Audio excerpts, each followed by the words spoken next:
한일 정상회담 이후 가장 먼저 속도가 난 건 후쿠시마 원전 오염수 시찰단이었습니다. 후쿠시마 원전 오염수와 관련해서는 이웃 국가인 한국 국민들의 어떤 건강과 안전에 대한 우려를 불식시키겠다고. 정부는 오는 23일부터 24일까지 1박 2일로 현장 시찰단을 일본에 파견한다고 밝혔습니다. 시찰단은 우리 정부와 산하기관의 전문가로 구성되는데 해양수산부와 원자력안전위원회 등에서 8명 정도가 합류할 것으로 알려졌습니다. 외교부 당국자는 가까운 시일 내에 한일 국장급 협의를 개최해 구체 내용을 협의하겠다고 말했습니다. 한일 국장급 협의는 이번 주 후반 열릴 것으로 보입니다. 시찰단은 일본 경제산업성과 도쿄전력 관계자들과 면담하고 오염수를 해양 방류하는 시설인 해저터널 등을 둘러볼 것으로 예상됩니다. 가기 전에 이렇게 리스트를 다 만들어서 하나하나 꼼꼼하게 체크를 하고 또 실제 현장에 갔을 때 여러 가지 일본 측과 확인해야 될 사안들에 대해서는 아주 철저하게 확인을 하고 올 예정입니다. 대통령실 핵심 관계자는 이번 시찰단 방문에서 과학적 검증과 국민 정서를 함께 고려하는 기회가 있을 것이라고 말했습니다. 시민사회 단체들은 시찰단 방문이 단순한 관광에 그치지 않도록 실효성 있는 조사 일정을 확정지어야 한다고 강조했습니다. 한일 정부가 정상회담을 통해서 시찰단을 파견하겠다라고 얘기를 했는데 시찰단이 뭡니까? 조사도 아니고 시찰? 그러면은 일본 도쿄전력에서 원하는 공간만 가서 볼 것이 뻔합니다. 앞서 일본 도쿄전력은 지난달 25일 약 1,030m 길이의 해저터널 굴착을 완료하고 올해 여름부터 정화한 오염수를 이 터널을 이용해 바다에 방류하겠다고 밝힌 바 있습니다. MBC 뉴스 신사입니다. 일본 후쿠시마 원전에 대한 공식 시찰 일정이 발표됐지만 정부 주무부서는 어리둥절한 분위기였습니다.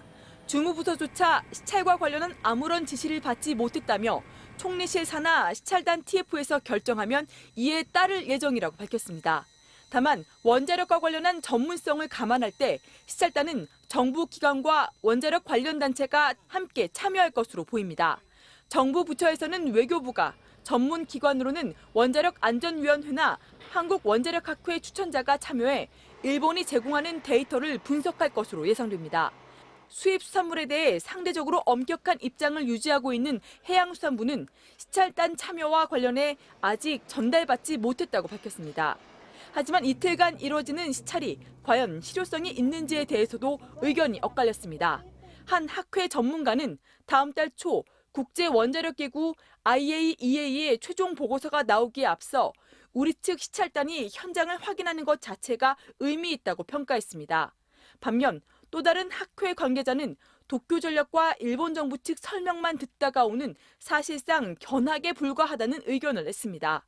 국제 여론을 달래하는 일본의 짐을 덜어주는 격이라는 겁니다. 특히 일본 데이터를 검증하고 방사성 물질이 생태계에 미치는 영향과 삼중수소 내부 피폭 가능성 등을 확인하려면 최소 일주일 이상의 교차 검증 시간이 필요하다는 지적도 나왔습니다. 시찰단이 현장에 갔을 때 우려사항 2가지가 제대로 해결될 것이라고 보기가 어렵기 때문에 의미 있는 조치라고 평가하기 어렵습니다. 이번 주 후반 시찰단이 구성되는 일정을 고려하면 검증을 위한 사전 준비 기간은 채 열흘도 남지 않아 과학적 검증이 가능하겠냐는 우려도 나옵니다. 이에 대해 박진 외교부 장관은 시찰과 검증에 표현상의 차이는 있을지 모르겠지만 준비를 잘해서 국민들이 가지고 있는 우려나 불안을 꼼꼼히 확인하겠다고 밝혔습니다. MBC 뉴스 임현주입니다. 작년 3월 후쿠시마 제1원전을 시찰하고 돌아온 대만 시찰단이 작성한 보고서입니다. 일본 도쿄전력의 안내로 방사성 물질의 확산 시뮬레이션과 삼중수소 분석 및 검출 기술, 핵물질 분석 절차 등을 직접 시찰했다고 기술돼 있습니다. 그러나 대만 시찰단의 최종 결론은 방대한 시찰 내용에 비해 무기력했습니다.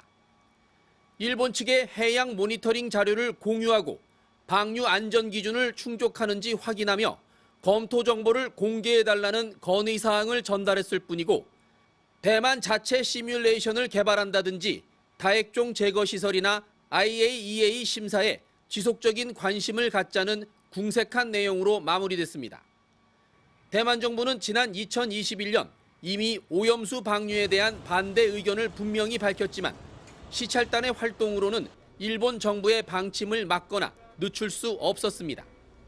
당시 대만 정부는 지금 우리 정부처럼 일본 정부와 긴밀한 외교 관계를 유지해야만 했습니다. 중국에 대한 경제 의존도를 낮추려 CPTPP, 즉 환태평양 경제 동반자 협정에 가입하려 했던 대만은 일본의 동의가 필요했습니다. 그래서 시찰단 파견 한 달 전에 대만 정부는 일본산 수산물 수입을 재개한다고 전격 발표했습니다. 以新代旧，力求稳健，排除障碍，解开缆绳，跨出一步。 이런 상황에서 대만의 시찰단 파견은 사실상 요식 행위에 가까웠고 일본에겐 명분만 준 셈이 됐습니다. 한일 두 나라 정상이 새로운 시대를 열어가자며 의기투합한 상황입니다. 대만이 일본과의 외교를 위해 오염수 방류를 반대하지 못했던 전철을 우리 시찰단도 그대로 따라갈 수 있다는 우려가 적지 않습니다. 도쿄에서 MBC 뉴스 현영준입니다.